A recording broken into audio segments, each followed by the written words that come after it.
Welcome back. Well, back-to-back weeks, we have given away a grand total of $19 in this segment. It ain't much, but considering what we gave away, just $9 in week one, it's all about perspective.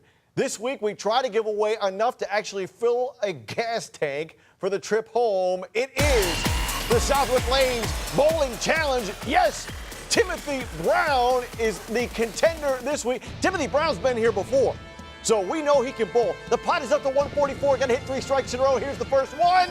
Yes! Tim Brown knocks down the first one. Got to get 2 more strikes for that $144 pot. Now, if you don't remember Tim from our past shows, started bowling at the age of 25.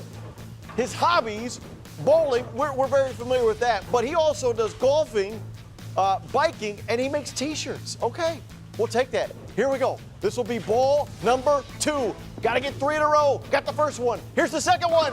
Yes! Timothy Brown got 2 down. 1 more to go, and he wins the 144. Look, Stoic. You wouldn't know he's this close to we're going split screen. We blew out the budget on this. The first time we've had 2 strikes in the segment this year thus far. 1 more strike, and it's $144. Yes!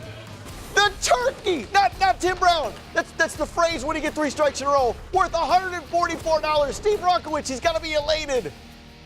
Smiles all around, boy. I tell you what, no doubter about any of those 3. You had to love the shot, huh? Yeah, I switched balls after bowling, and I threw some pretty good shots this time. Well, really kind of had to struggle a little bit in regular league bowling tonight, but you got better each game. You had to like that coming into this here tonight. Yeah, that helped out. I found my shot, and I did pretty good. Very unique the way you bowl, because you just kind of grab the ball off the ball return, start walking towards the lane, and somehow you get your hand in the ball and ready to go. I stand a lot, so I need that extra movement when I get ready to approach the shot, so it works for me. It indeed works for Tim Brown. Tim Brown takes home the $144. Gotta like it. We'll start from scratch next week.